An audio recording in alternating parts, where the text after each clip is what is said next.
Ya, assalamualaikum, kembali bersama saya Ipai dari Kuningan melaporkan langsung. Saat ini saya sedang berada dengan pendiri sekaligus Dewan Penasehat Piking Kabupaten Kuningan dengan Pak Gumbira nih. Assalamualaikum Pak Gumbira. Waalaikumsalam Kang Ipai. Nah Pak, bisa dijelaskan perkembangan Persib akhir-akhir ini kan mengalami katakanlah cobaan dan memang gunjingan fitnahan lah mungkin secara manajemen, kemudian secara materi para masing-masing pemain, kemudian sampai ada dugaan intervensi saat pertandingan berlangsung seperti Arema melawan Persib yang belum lama ini.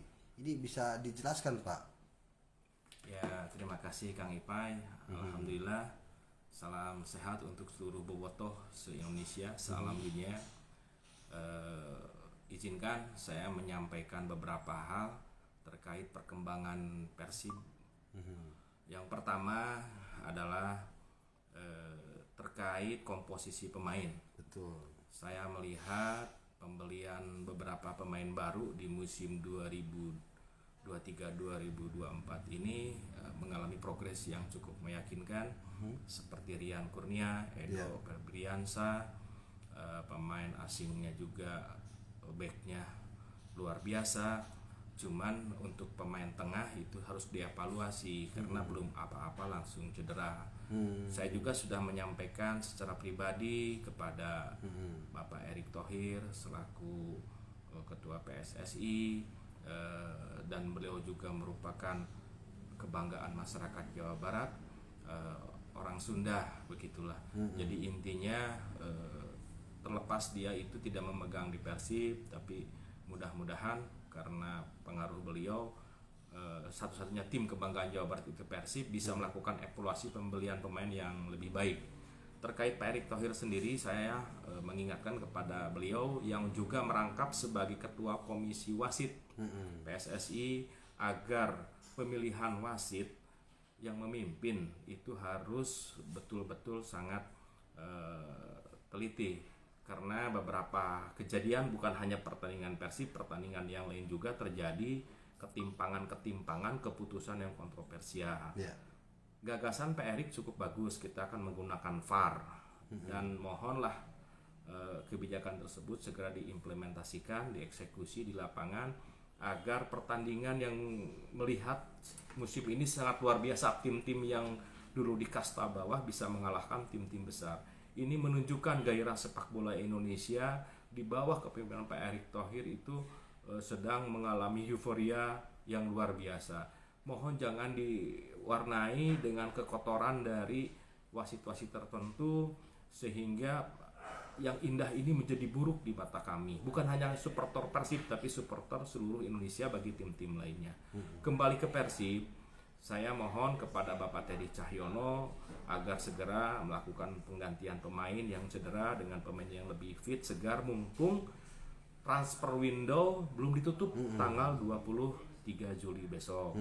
Jadi saya mohon, saya yakin Persib mungkin untuk pertandingan 1-2 ini masih adaptasi, tapi yang pertandingan berikutnya saya yakin sepenuh hati berkat doa seluruh bobotoh se-Indonesia bahkan se-alam dunia, insya Allah Persib tahun ini akan meraih hasil yang lebih baik karena di bawah manajemen, di bawah pelatih, di bawah pemain-pemain yang lainnya sungguh profesional.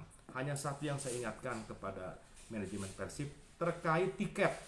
Kami kemarin melakukan walkout, Piking District melakukan walkout karena apa? Kami membuat slogan, sebuah tagline, kalau bisa dipermudah kenapa dipersulit. Ini adalah untuk pembelian tiket. Jadi intinya betul sekarang zaman milenial, zaman menggunakan transaksi elektronik. Tetapi tolonglah saya mengalami sendiri pembelian tiket sampai 4 hari tidak di-ACC oleh admin.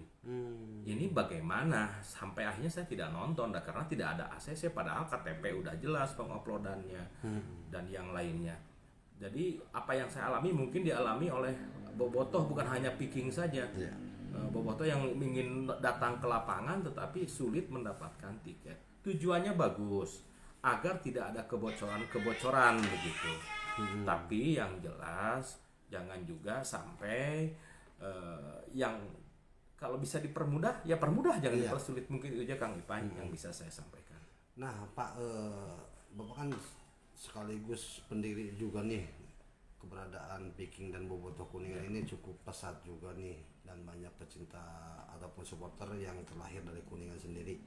Melihat pertandingan kemarin itu gimana Pak? Itu kan hasilnya memang kurang greget juga sih Pak. Mungkin ini masa adaptasi ataupun memang teka-tekinya belum jalan atau gimana itu Pak? Kemarin kita kecolongan di awal-awal babak pertama, tetapi ketika mental bertandingnya sudah jadi, kita bahkan bisa memimpin menjadi 3-2. Tetapi ya itulah keputusan wasit yang membuat kontroversi penalti. Bahkan beberapa peluang Persib yang harus jadi penalti untuk Persib tidak dipinaltikan, seperti handsball, seperti pelanggaran di kotak penalti.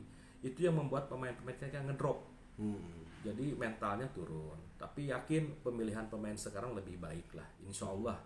Kami yakini itu, apalagi Bapak Umu sebagai panutan kami sebagai supporter, bukan hanya Viking dan yang lain juga sudah sembuh. Beliau juga menjadi garda terdepan dalam menyuarakan aspirasi kami.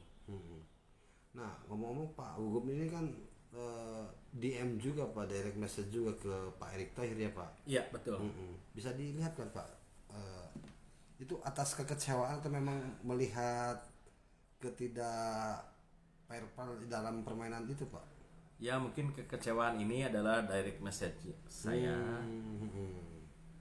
Jadi Pak Gugum ini pemirsa melakukan DM langsung ke Pak Erick Thohir untuk menyampaikan aspirasi ketidakprofesionalan wasit dalam memimpin pertandingan, sehingga jelas di sini Persib dirugikan juga ya Pak. Betul sekali.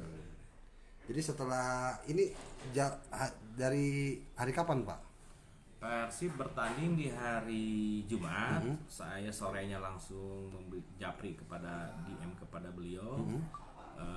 Tapi alhamdulillah beberapa hari kemudian komisi wasit yang di bawah pimpinan Pak Erick melakukan evaluasi, tetapi hasilnya belum diumumkan. Apakah yang memimpin pertandingan Persib lawan Arema itu dapat hukuman atau tidak. Tapi yang jelas bukan hanya Persib, tim-tim lain juga mengalami hal yang sama. Tolonglah supaya permainan ini enak ditonton, menjadi hiburan keluarga, hiburan masyarakat, dan sepak bola menjadi roh bagi masyarakat Indonesia. Baik, terima kasih Pak Gun.